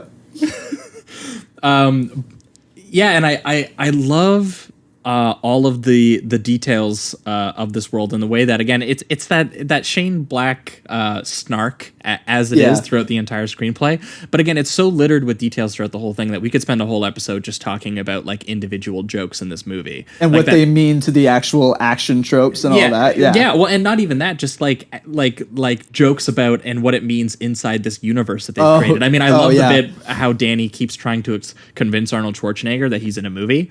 Yeah, look at all these hot women. Yeah, every one of them is a 10. Yeah, where are the regular women? But he also has the one where he takes them into the Blockbuster, and he's just like, "Hey, lady, where are the Schwarzenegger films?" And she's like, "The foreign films are in the back." Yeah, and she's like, "No, the action films." And then Stallone is the Terminator. Yeah, and then Arnold has that great line where he's like, "It's his best performance." Yeah. Like, that's fucking so layered and amazing. Yeah. Oh, so man, again, the humor in this watching is Arnold interact with his own screen persona in this way is honestly pretty rewarding. Yeah. Both not just in comedy in that way of like, oh, did you get it? Of like actually interrogating, sort of like on an ideas level. Yeah, and it's also nice that you just bring this episode on too, because like we've gotten to do a few Arnie pictures now, and just to have this episode is kind of like almost like showing where he began and then where it all kind of ended and what he was saying with it is really interesting. Oh yeah, I will never be able to think of Arnold Schwarzenegger now and not think of Raw Deal, which is the movie. Have you seen Raw Deal, Chris? Oh yeah, I love Raw Deal. Yeah, we did it on our second episode and we had never seen it, and we just paired it with Dirty Harry because we heard that it was like, I read the description and I was like, oh, like a violent man of the law or whatever. Like we'll pair those two together, and Raw Deal could not have been more opposite of a movie if it tried. And part of that reason is Arnold Schwarzenegger's performance in the movie, because he was so miscast as the character that I think that script entailed it to be. Isn't he like a sheriff for a while? Yeah, he's an all-American small town sheriff. Are you fucking serious? Yeah, he's supposed to be like an all-American small town sheriff too. Yeah, and he doesn't change the accents at all. He's got the red plaid, and he's in like a Dukes of Hazzard movie for like the opening of that movie. First 15 minutes. And then the whole point is they say, dude, you have a history of violence, and that's why you've been dismissed from the bureau and all of this. And you never actually see that side of him. Like, all you see of him is being like, my wife, who's a drunk and is throwing cakes at me, you shouldn't drink and bake. And then he goes and puts on like classical music with his like Chardonnay. Yeah. And like that's his night out. Super Arnold. And you're hearing about how he's like a dirty Harry. And you're like, where is this version of him? Yeah. And then they pick him up and then he has to put on a performance in the movie as a character putting on a performance to infiltrate the Chicago mob. Mind blowing. They were like, we need the most inconspicuous man to infiltrate the mob. Yeah. And he's trying to be like a Bond type at that point. He's putting on the giant suit and he's trying to like flirt with people and stuff. And it's so robotic and it makes no sense. And his line deliveries are just baffling on every level. Yeah. Again, and what I will say, seeing him from that into this, he really does improve. Like this is one of his more emotional kind of performances. He does pull off a few things I didn't think he could.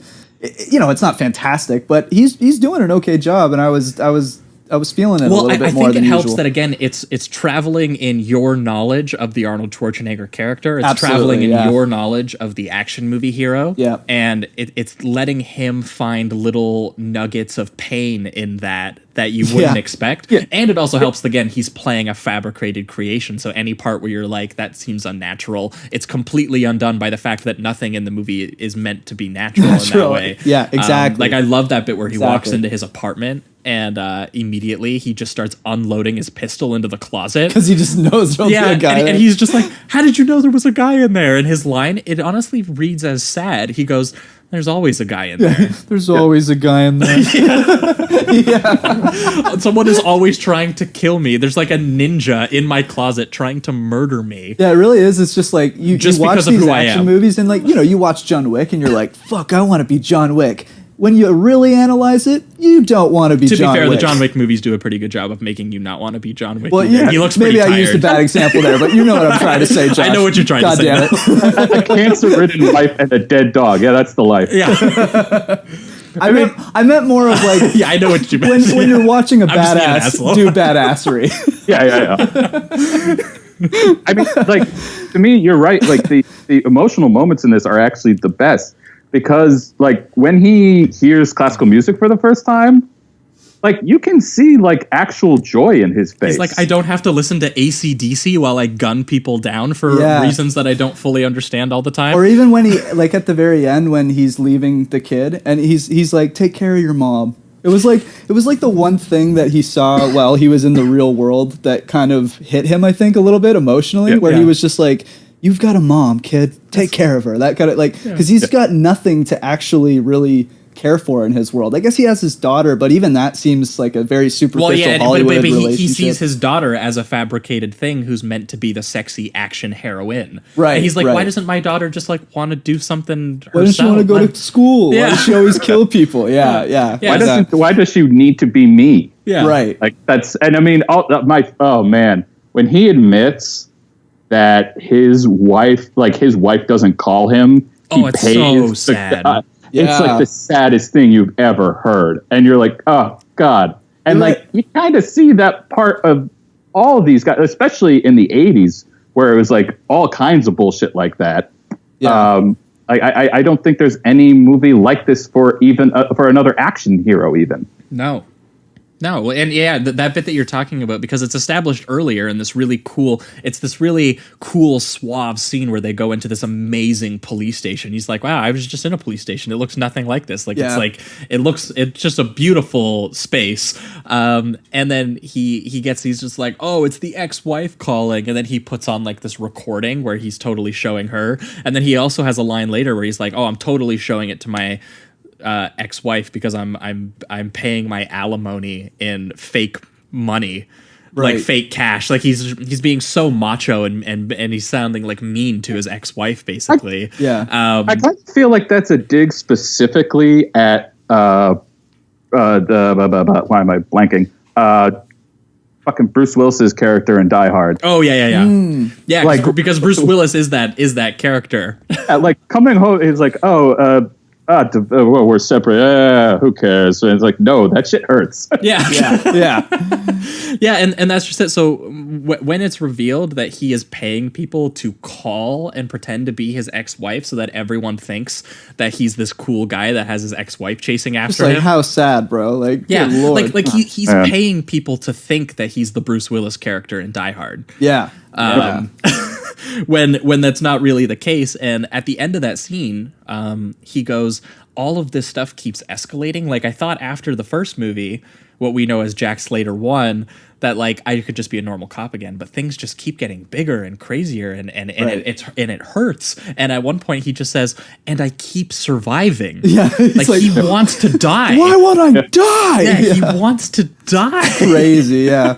And it's all, what's interesting about all of these like really sad things, it's all in like the subtext. Yeah. It's not really, it's not thrown in your face. It's more so once you analyze it and think about it yourself, you realize how sad this character No, really well, because is. and then that infiltrates the comedy. Like while you're laughing at these action movie tropes, and you're like, "Oh, this is so ridiculous and crazy," and then you're like, "Yeah, but like there are real people actually still performing this stuff, or like this is still affecting people. It has consequences in some way. Whether they're ridiculous cartoon consequences is a whole nother thing. It's just like, you know, it's getting you into the emotional reality of that cartoon universe still." Yeah. And it's pretty impressive that it can do that, and then, you know, pull off one of probably the best fart jokes that I've ever seen. Yeah, I'd say top 5 at least. Yeah, like I feel like I haven't laughed at a fart jokes in a really long time. Yeah. And watching Takes a while. watching this movie, Takes a good one. and he was just like, they've put nerve gas into the corpse at the funeral, and he was like, he's gonna pass gas one last time or whatever. Theo the fart is gonna pass gas one last time. Exactly. And then again, they continue the joke because he has to pull his finger to activate the nerve gas. Right. And again, just an amazing set piece where he's riding around on the corpse, who's also on a crane, and everyone at the funeral pulls out a machine gun. Yeah. And he It's great. I mean, like, look, elephant. That is, I mean, that was my favorite moment. Before, I mean, the tar pit's incredible, but him just being in the middle of the thing. Oh my god, yeah. Look, elephant on the top of a skyscraper. and when he takes like 2 paper towels and wipes all of the tar off It's of just it. like, and then what I like is that that's also, I think, the first moment that the Arnold character, I guess Slater, admits that he's in like a film, because the kid's like, well, that's pretty convenient, and he's like, you said it's a movie, right? Yeah. And it's like actually the first moment I think that he goes like, you know what, maybe this fucking is a movie. This shit doesn't make any sense at all. No, I'm trying. They do something like that too when Charles Dance breaks the 4th wall and starts talking to you. Yeah. Oh yeah. Before he's even come into the real world. Yeah, because he's talking to the screen. Right. And then he passes through the screen and goes into the real world, and he's like, damn, crime is really easy in the real world. Yeah, what I love his line where he's just like, he says something like, where I love, what I love about the real world is that the bad guys can win. Yeah. And I was like, oh, social commentary. Well, yeah, because he's so used to the movie world where the 50 cop cars will fly around the corner the second a gunshot is fired. Right. And then he goes up and he kills a dude point blank, and he's like shouting at everyone. And the neighbor's just like, shut up. Yeah. It's like, I've just murdered someone. Does anybody want to call the cops? And there's also that moment where he's like, he sees the corpse with the shoes, the guy who gets shot and takes, and like he realizes how petty this is. Yeah, like why they're killing people compared to his conspiracy, which is usually like a global conspiracy or whatever. These people are just killing each other for shoes and food. He wants to run LA. That's a much more ambitious project than a couple of Nikes. Yeah, absolutely. And also, one of my favorite bits in the real world, because that's what happens is Charles Dance's villain goes into the real world, and then Arnold has to chase him in there, and while he's in the real world, he kind of gets he has to deal with how that world is different than the reality that he's used to. Oh yeah. And when he tries to play chicken with that cabbie, I lost my mind. They have a fantastic long shot. They hold the shot. They just in hold where it and happens watch in the cars destroy each other. And he was just like, no, and because It's they said so it, they good. visually set it up earlier in the film where he plays chicken with the guy with and the he's kid, like, wow. and he's the sidekick or whatever. Right? Yeah, exactly. And she plays chicken with the cartoon criminals who are trying to take him down. Right. And when he goes into the real world, he's just like, that's okay, I'll just play chicken with this guy. And he's just like, it's not gonna work the same way. It's not gonna work the same way. And you just see him drive off in the background in the distance and just smash head on. And he kills the cabbie. Good too. Yeah. And you're like, dude. That's such a throwaway dark joke that the cabbie really just is. come through the windshield and the there's blood cabbie's everywhere. like bloody too. Yeah. Like the blood's everywhere and somehow it's still played as like a joke. Like you feel for the cabbie obviously, but the tone of the scene is still kind of laughter. It's a really dark joke in the way that Shane Black kind of would go on to define kiss kiss bang bang jokes. That's all they are. Was that joke? Yeah, exactly. Yeah. And I think that's probably one of the best shots, but also what we were talking about earlier with Maria Shriver, the shot of her behind him at the premiere, just looking at him while he's talking. Yep. Schwarzenegger definitely didn't know that. No, right. That's what I'm saying. That scene to me was so fucking dark and weird because I'm like, Arnold, your wife is coming off as like a really evil kind of like coach that's just telling you how to, use people and do. It was weird. I was like, damn. You just saw that. Like I saw it as like her She just being hates him. completely alienated from him. For sure. But I also pictured as like she views it as they both view it. I'm not saying just her, but they both view this relationship as like a business transaction. transaction. A business transaction where it's just like you say the right things, I'll tell you what to say, and then we'll move on and we'll make our millions. And it's just like you see it in the movie, him playing himself, not realizing what he's doing. It's so dark. That was his real relationship. Yeah. And it made it into the movie. Yeah. It's fucking crazy, man. It's nuts. Yeah. And the movie premiere is really where the movie like set into place for me. Again, we've already talked about it. Like but thematically, you mean, like where it kind of all comes together. Yeah. Yeah. As Screen Arnold, who we've grown to really feel for, starts confronting the creators of his existence and all of the pain that they've put him through. He literally faces his and God. the bodily harm that he faces in the real world, and how he goes into the cartoon world to be like, it's just a flesh wound or whatever. Like we're all good. And he has to do the 2 rooftop showdowns.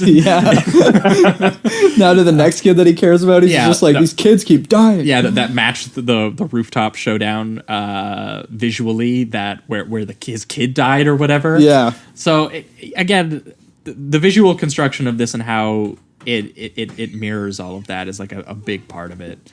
But I think we might angle towards the reductive rating round on this one. For me, this was a pretty solid to high 4. I had actually never seen it, but it had been on my watch list for a really, really long time. And I had heard lots of great things. And I didn't know Shane Black wrote it even before I didn't know that. So I was a pleasant surprise. I was pretty excited to see that. So, I mean, basically for all the reasons that we've already talked about, for me, I can't stress enough how loaded this is with jokes. Yeah. Again, we didn't even have time. I wrote down 50 even more when the that dark shit's happening, it's still like somewhat humorous. I wrote down like 50 more details that we don't even have time to get into. Basically, actually, one before we go that I will mention is the one where he electrocutes the corpse. So that the corpse holding like an Uzi or a gun or whatever will start firing at the other guy. That's actually a gag that was stolen in that The Night Comes for Us. Oh, really? Remember? Yeah. Yeah, you're right. Yeah, because it's when he uses the taser on the dude and that dude shoots his friend in the head. Yeah, that's interesting. That's so cool. Again, just little action details of both action and comedy that had me like rolling with laughter throughout the entire thing, and then at the same time to mine this for the action star image, the Arnold Schwarzenegger image specifically, and how kind of sad it actually is. Again, this is a movie that directly confronts that Arnold Schwarzenegger is the bad guy in some capacity, and not the characters he's playing, but Arnold Schwarzenegger himself. Yeah. So this is fascinating. I think that this was a great double feature, the way that we got to see.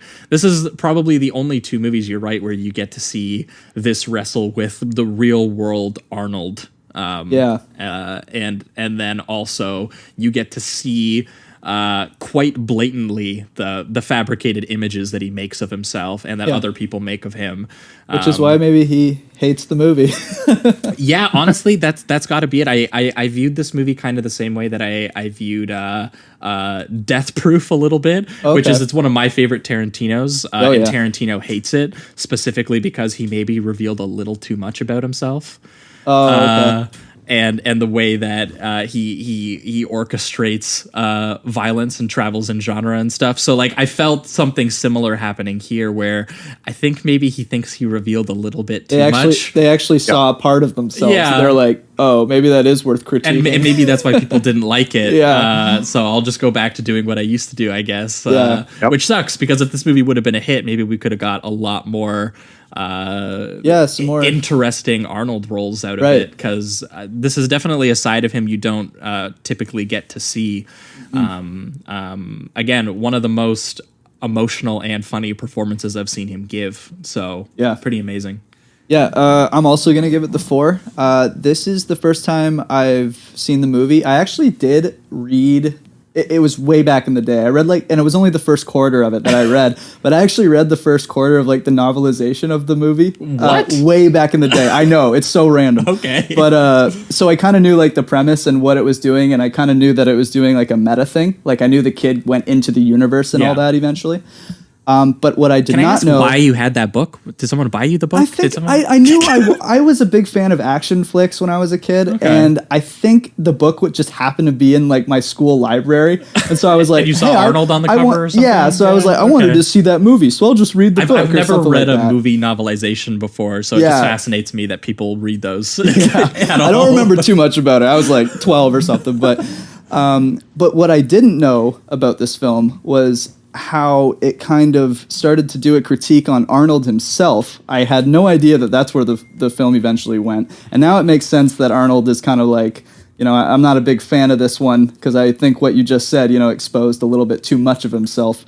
As well as maybe he saw this as the end. Like, where do you go from here? You know what I mean? Like, this performance is kind of like a culmination of all of his performances, and saying, like, he's doing the meta thing where he's kind of breaking down those walls. And so it's like, am I going to be able to do the lead action hero cliche again after I've just done Last Action Hero, where it's basically almost wrapping up that kind of action star? He could have done it. If Walk Hard couldn't kill biopics, this movie wouldn't kill action cheese. Hey, that's a solid point. Yeah. Can't argue with you on the biopic there. But yeah. But I could see why that would get in his head. Yeah. Maybe that's more what it was. But also, people didn't, accept this movie too, right? See, that's what I was going to get to that, where it's kind of like, I'm very surprised that people didn't like this. I didn't like it at all. Like, I would think maybe it'd be just more of a lukewarm film, that kind of thing. But for people to actually say it's about nothing and all this, it's just that boggles my mind. But yeah, I'm going to give it the 4, and I'll definitely be rewatching this bad boy. Oh, I bought the Blu-ray. Nice. Yeah, I just added the Blu-ray to my wish list. Beautiful. I mean, all of what you said, it's a high 4 for me. It is probably my favorite Schwarzenegger movie. Damn. I would say, like, I don't get me wrong, I really like both Terminator, the first two Terminators at least, and I even like, for all the racism and shit, I still like True Lies. I love Predator. Yeah, I love the Predator. Predator's my McTiernan movie because that's again a sort of similar thing that you could see him do earlier in Predator. Is that one where the macho military dudes just like unload all of their guns in the middle of the jungle? Yeah. Like, whoa! To a point where it's just nothing. And then they realize they're like, why the fuck are we here? What are we doing? We're just and Bill Duke in there just screaming. Yeah, and like for that movie to take the macho action military movie and mine it for like these sort of just like this really fleshy horror where these guys all get taken down and that Arnold himself has to basically like almost abstract himself into like this beastly creature to deal with, you know, this alien imperial force that he's like, holy shit, am I that guy to other people? Like, So again, I find Predator weirdly reflexive in a way that I think a lot of people didn't give it credit for. Yeah.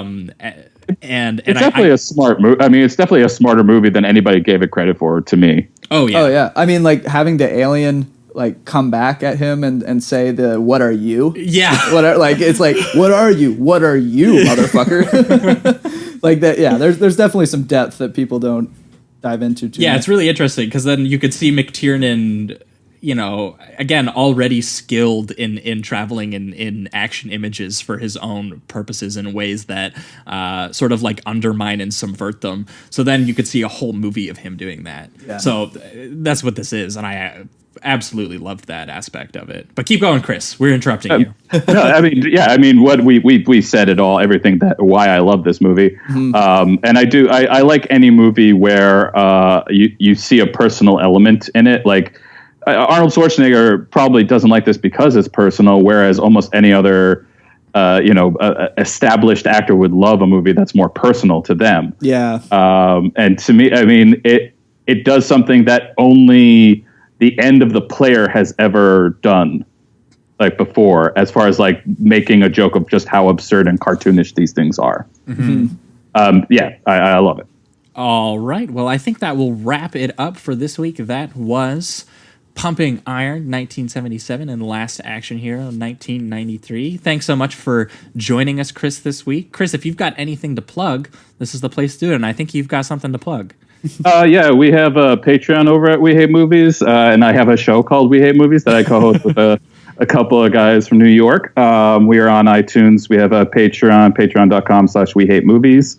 We're going on a tour in late April, so if you are interested at all, take a look at WHM Podcast on Twitter, and you should be able to see them right away. Yeah, you guys definitely hate movies over there. We do. Yeah.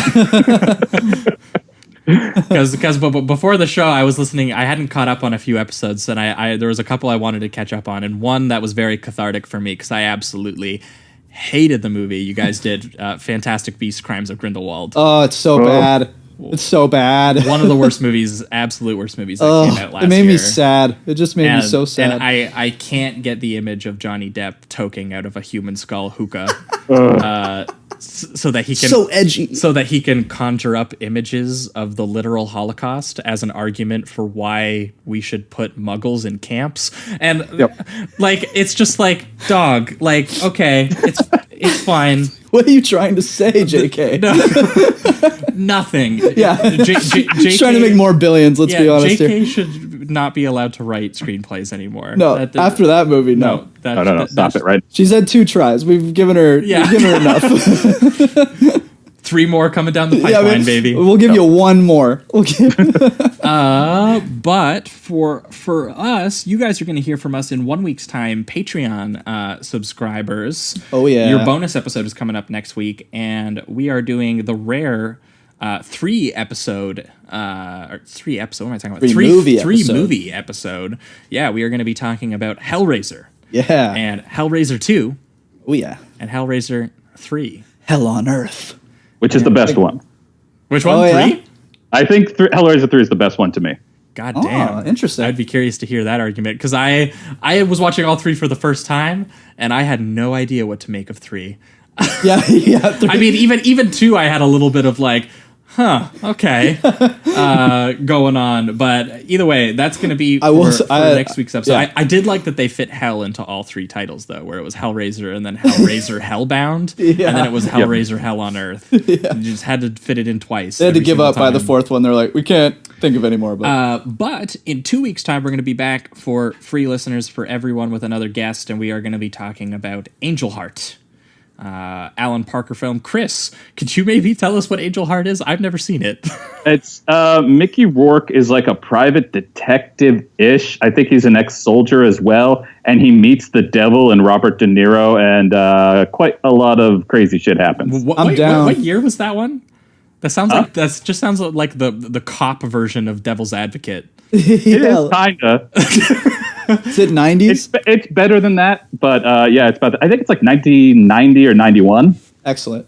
Sounds like it's going to be a good time. Then. Yeah, 90s is just insane, man. And we're going to be pairing it with Mr. Frost, another what sounds sort of like it sounds like a serial killer movie starring Jeff Goldblum, also from the 90s. So well, doing a lot of 90s Goldblum lately, I feel like. With Last Action Hero, the Hellraiser movies, which most of them came out in the 90s, that we're going to be talking about in those two. And, spoiler alert, after that, we're going to be doing Tetsuo the Iron Man. We're finally getting there. Oh, hell yeah. Hell yeah. Shinya that dude is Tsukamoto, insane. And we've been waiting for a while to do that one. So that's what's going to be coming after that. Sweet.